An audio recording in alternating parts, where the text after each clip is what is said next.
Vivimos en tiempos raros. Las palabras son más polisemánticas que nunca. Lo que antes era conocido de cierta manera, ahora es conocido de otra. La pandemia, la globalización del Internet y los modismos de él han roto la forma de hablar de muchas personas. Y más importante, han roto la percepción que tenemos de muchas cosas. Y quizás le han dado voz a gente que no tiene mucha idea de lo que hablan. ¿Somos nosotros la excepción? En teoría. Pero decir que sabemos es tan cierto como decir que no sabemos. El saber es muy abstracto. Pero lo que sí sabemos es que la percepción de las cosas cambia. No hay que buscar en una lista de fuentes inagotables el cómo la aceptación de cosas que se consideraban rechazables son a día de hoy lo más aceptado.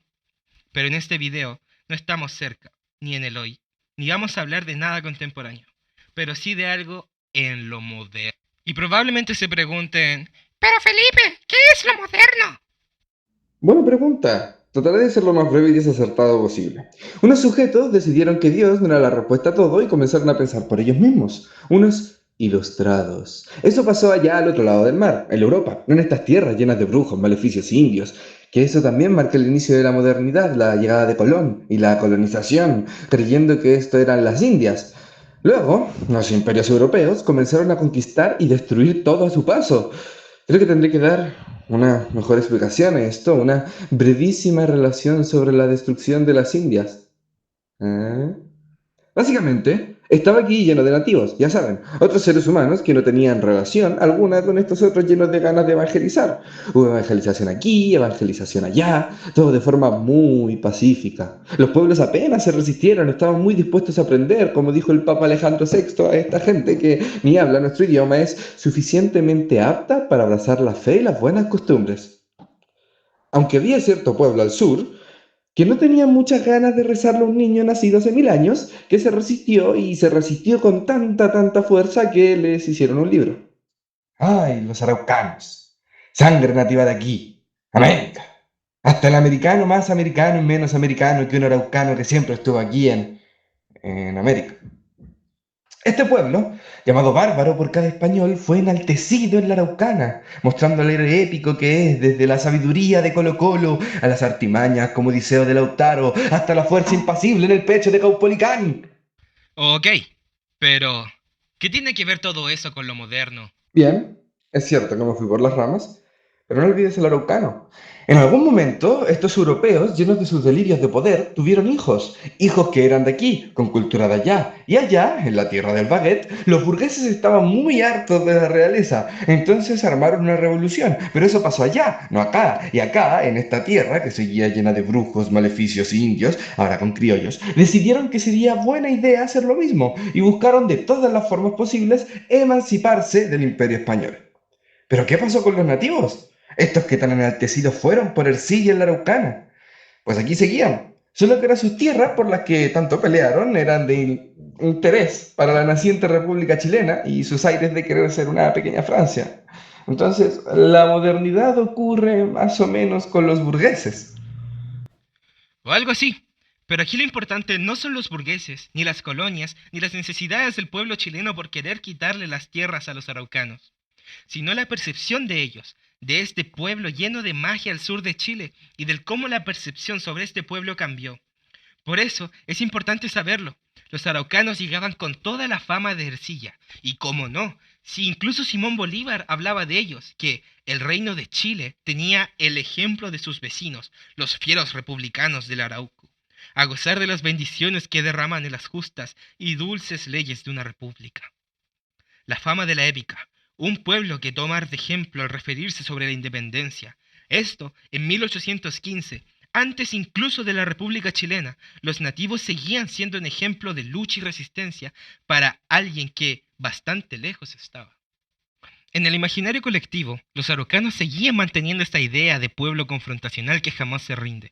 Y, al parecer, si tomamos lo dicho por Bolívar, no era visto exactamente como algo malo. Era bueno para las nacientes repúblicas tal ejemplo, el ejemplo de ser independientes. Claro, eran ejemplo, no por eso iban a respetarlos, ni a ellos ni a su territorio. Adentrado el siglo con la República Chilena, más república que nunca, el chileno no convivía solo con otros chilenos, sino también con estos raros pobladores al sur. Incluso Francisco Bilbao, En pleno exilio allá por Francia, reivindicó la figura del araucano. No dejó de llamarlos bárbaros, pero en su texto aclaró que el araucano peca por el orgullo de la voluntad.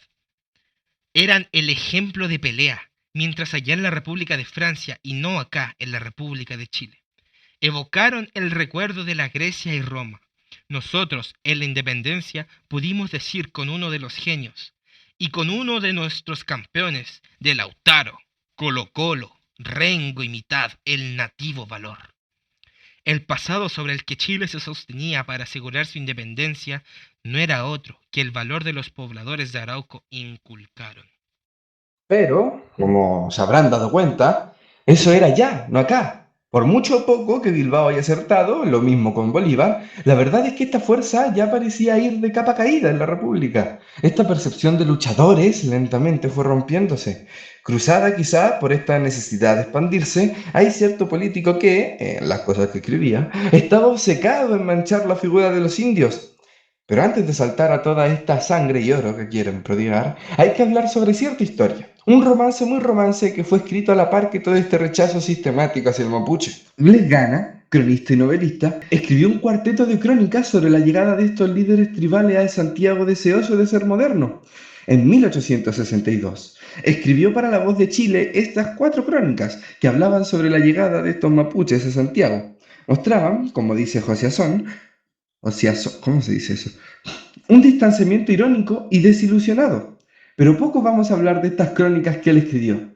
Solo rescatar que este distanciamiento irónico golpeó muy fuerte al cronista. Había cierta contradicción ante la presencia de los mapuches, pero esta caracterización del nativo, que parecía estar ebulliendo, terminó por erupcionar en su novela romántica Mariluán. ¿Qué sucede en Mariluán? ¿Cómo construye el nativo esta obra? Partiendo de la base que este indio no es cualquier indio. Fermín Mariluán estaba muy orgulloso de su raza valiente, hablando claro de los indígenas. Pero este orgullo pareciera ser contrario a lo que el individuo civilizado debería tener. Ni los beneficios de la educación, ni el roce con las gentes civilizadas que le enseñaban hábitos de cultura muy diversos a los contraídos en su niñez, pudieron jamás borrar del alma de Fermín Mariluán ese amor instintivo al suelo patrio, que en la raza araucana ha producido los altos hechos que celebra la epopeya. Al parecer hay, en una instancia primera, un choque entre el ser orgullosamente araucano y ser alguien civilizado. ¡Qué porte, qué corte, qué todo! Mariluán era diferente a los otros indios. Se demuestra cada que se cruza con otro. El uno civilizado y elegante, tosco y casi salvaje el otro. Parecieron estudiarse antes de interrumpir el silencio. En este caso siendo con Caleu, quien pronto se convierte en el asistente de Mariluán. Pero el mayor ejemplo de este choque es por quien termina... Spoilers. El mayor contraste es con otro indio, Peuquilén, quien es retratado como el araucano más bárbaro, hacedor de artimañas y con ojos llenos de crueldad que le hacían notable en la guerra. Es puesto como lo contrario a Mariluán, un indio no civilizado, no educado e incluso incapaz de controlar su pasión, como al secuestrar a Rosa, el interés amoroso de Mariluán. Hay una clara dicotomía.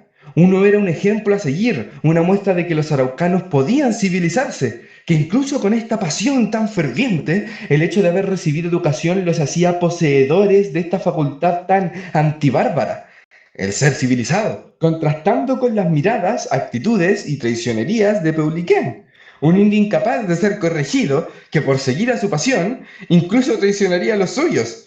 No quiero decir qué hizo, pero no fue bueno para Mariluán ni para él. Imagínate una brocheta, solo diré eso. Bueno, ya vimos con Blesgana que al menos existe en esta construcción del indígena cierta esperanza por parte de los civilizados que si reciben educación podrían encajar en la sociedad chilena, porque claramente son ellos los civilizados, los defensores de la independencia y la emancipación. Dijimos que había oro y sangre que se iba a prodigar. Aquí llega una figura cuanto menos odiosa, que parece haberle agarrado cierto recelo. Cierto.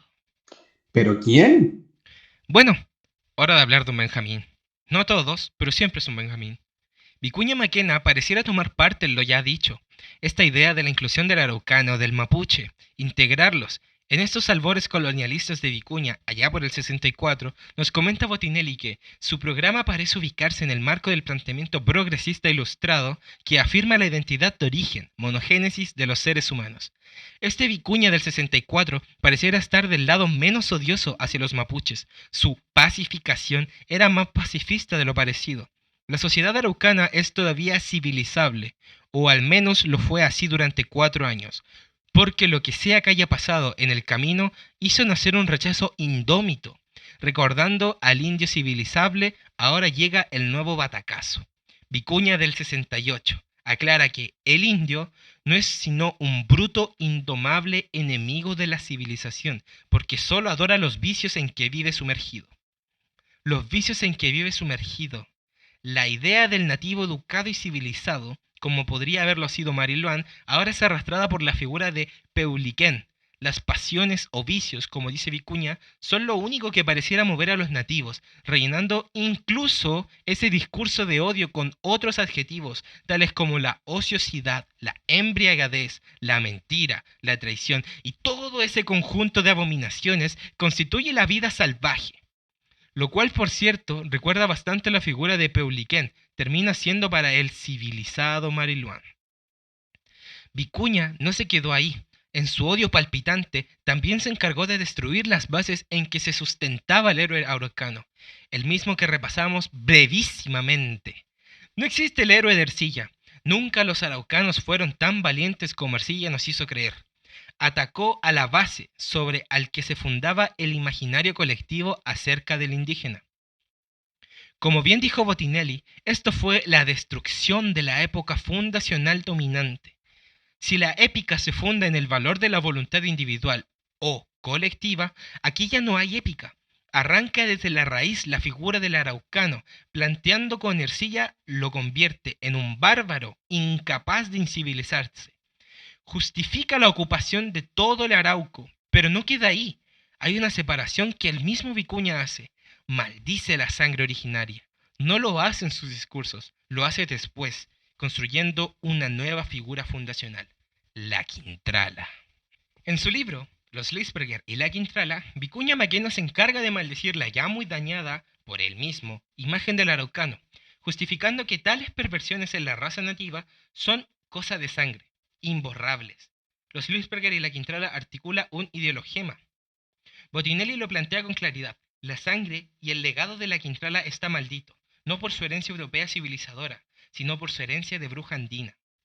Es el último clavo para el ataúd del héroe ercillano. Ahora, toda la casta y raza que está manchada con la incivilización de los araucanos está condenada a ser asesina, bruja y demente. Poco podemos decir ya. La figura del indígena pasó de ser una respetable, digna y ejemplar a ser una llena de males, más bárbara, y si es que es posible, más incivilizable aún. ¿Qué nos queda por hacer? ¿Cómo más habrá mutado la figura del indígena? Me es imposible de saber. Estoy atrapado en los confines de este material. Espero hayan disfrutado. Ojalá estos actos no tengan repercusión a futuro, y ojalá el que hayan retratado al nativo como bárbaro no le dé rienda suelta a desconocedores profesionales para justificar su pensamiento sin fundamento. Me choca saber que habrá quienes lo defiendan. Buenas noches.